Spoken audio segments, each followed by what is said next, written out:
Hey, welcome back to another episode, Soulful Sundays with Madge. Thank you for coming along with me on this journey. Thank you for joining me as we talk about challenges that come up, as we talk about obstacles that come up in our lives, and how our perspective can help us to overcome so much that we face in life and to give us a healthy way of approaching those challenges. And as always, if you like what you receive, feel free to hit that like button, leave a comment below, ring the bell to subscribe to the channel. This way, each week when I upload, you will receive notification. And if you ever have a question, you can email me at askmadge18@gmail.com. So with that being said, we're going to go ahead and get into this week's topic, which is walk in peace. I was thinking about that this week. I was thinking about what are our peace stillers?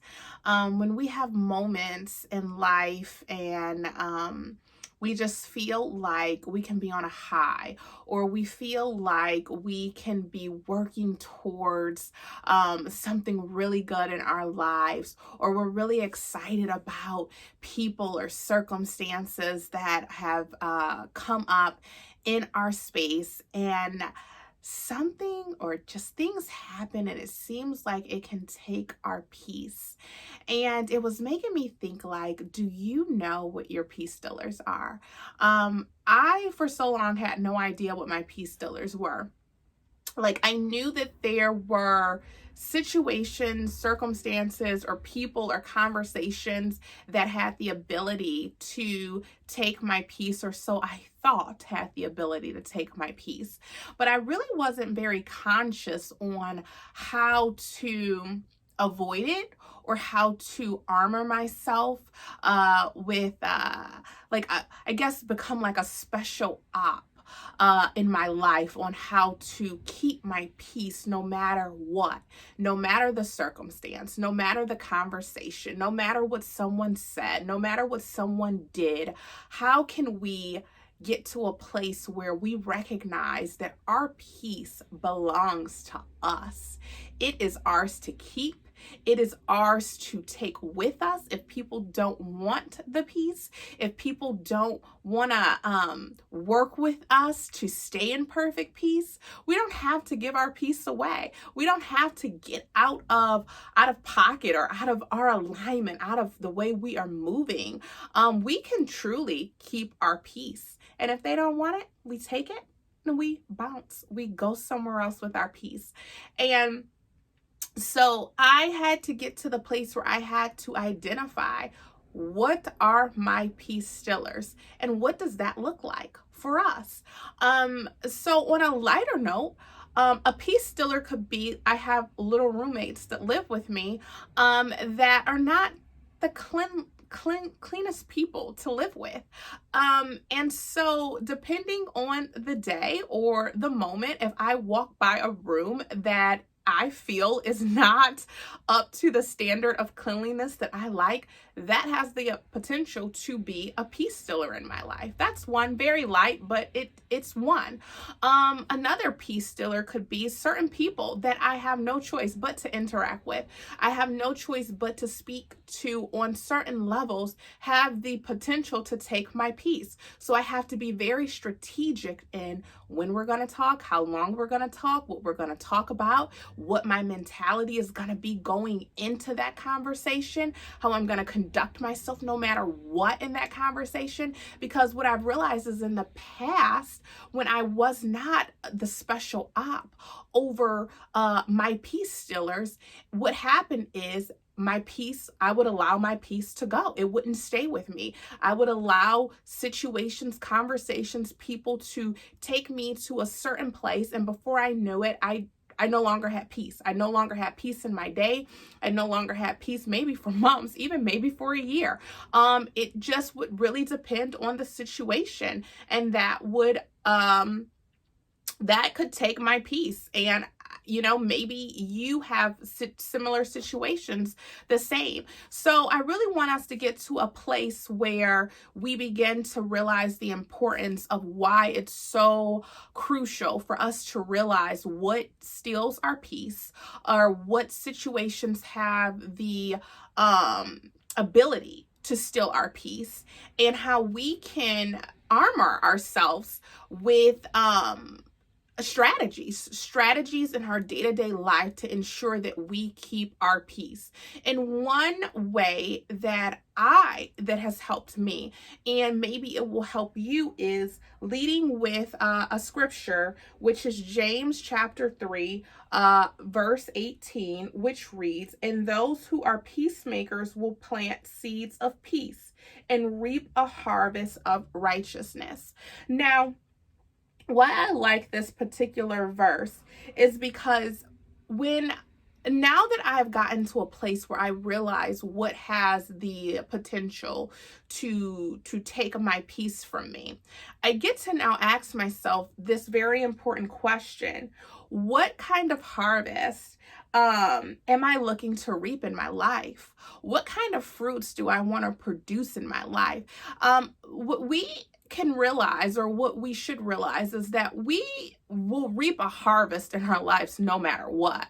We will produce fruits in our lives no matter what. The question is, what kind of fruits do we want to produce in our lives? Do we want to produce ripe fruits that are living, that are multiplying, that are able to keep us healthy and whole and perfect well-being? Or do we want to reap fruits that are dead, that are rotten, that are not sustaining us, that are not fueling us with anything to keep us moving forward? And when I ask myself this question, I know the kind of fruits that I want to reap in my life. And so therefore, my peace has very little to do with what anyone or any situation or any circumstance outside of me has going on, and it has everything to do with what's going on with me.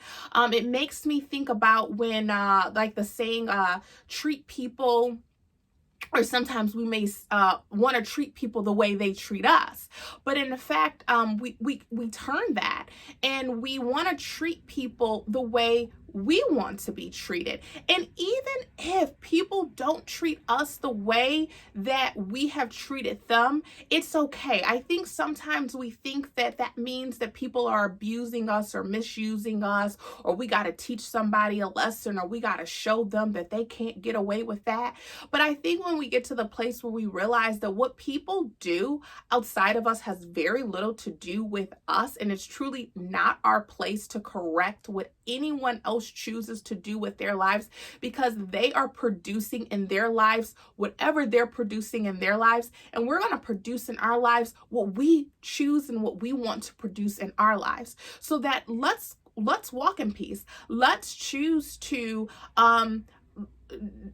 take no offense to how people treat or talk to us. We can know that they are operating off whatever they're operating off of, but we're going to choose to walk in peace because we know the fruits that we want to produce in our lives. And maybe you aren't sure yet the kind of fruits that you want to produce in your lives, but this is a great opportunity to ask yourself that. Ask yourself, what is it that I want to manifest in my life? I want more of whatever you want more of.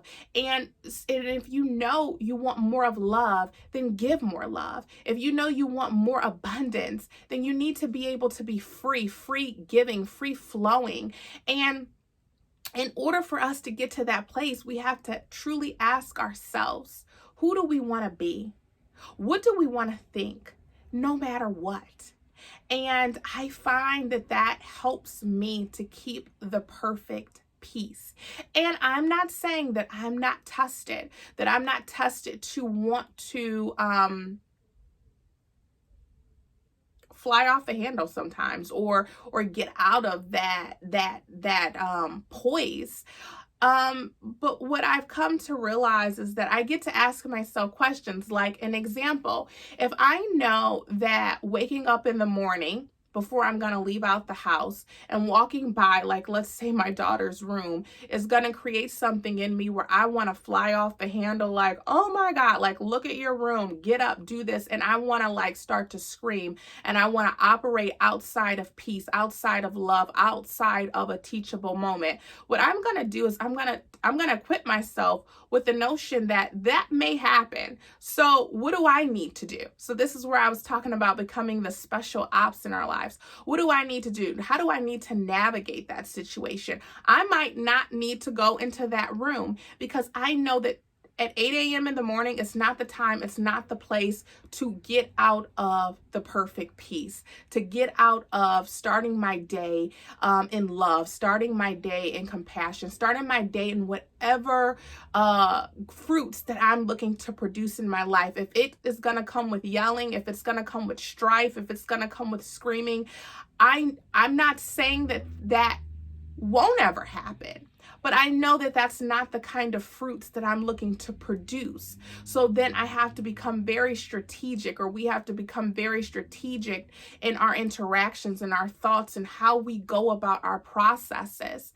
So what I'm saying is, I can say now is not the time. I am going to avoid looking to the left. I'm going to avoid looking to the right. And I'm going to say narrow is the way. I'm going to keep my focus straight ahead, focused on whatever it is that I need to do so that I can get out the house in the perfect peace. And I can find another time to go and correct that, another time to use maybe the room that looks a mess as a teachable moment, as a moment that we can work together and we can get it in perfect order. So that's something light, but that's just a way that we can become these special ops in our lives to navigate our peace stillers, to navigate areas that we know can come up against us. And at any moment, if that shows up in our lives, we can lose our peace. We can give our peace away. And us getting to a place where we decide that we're going to keep our peace no matter what. That belongs to us. That's our right. We can have it. And we're going to produce great fruits from the perfect peace in our lives because we know what it is that we are looking to do. We know what it is that we are looking to have show up in our lives. And getting out of that alignment or treating people in ways that maybe are not the most kind ways, or operating out of that perfect peace, we know that that's not going to take us where we're looking to go. So I really just want to say, if you are not aware yet of what your peace stillers are, figure that out. Ask yourself, what are the people or the conversations or the situations that can come up, and it has the ability to make you feel like your peace will leave you. And if you know that when that your peace leaves you as a feeling that does not feel right, it leaves you feeling unsettled, you don't like the way it makes you feel, then start asking yourself, what can you do differently? How can you navigate knowing that it may come up, but I know that if it comes up, I tend to operate in this particular manner that leaves me feeling in a way that I don't desire, that I don't like, that's not going to help me produce a beautiful harvest in my life, that are not going to help me produce seeds or produce the seeds that I'm going to need, that are going to be able to sprout and grow. How can I go about it differently? And I think that when we start asking ourselves those questions, we become more aware of what is taking our peace from us. We're going to be able to change the narrative, change the direction, and operate in perfect peace and be able to walk in that peace. So I thank you so much for tuning in another week with me. I thank you for joining me. And I really want you to ask yourself and figure out, what are your peace stillers? Identify it. And once you figure out what those areas are, just ask yourself a simple question. What kind of seeds of peace do I want to plant in my life? What kind of harvest do I want to produce in my life? And once you know the harvest that you want to produce in your life, simple, walk in peace. Literally walk in peace, and just ask yourself, What would a peacemaker do in this moment? What would a peacemaker say in this moment? How would a peacemaker behave in this moment? And walk in that. So I thank you so much for tuning in another week with your girl. And I want you to take care and I want you to stay blessed. Bye.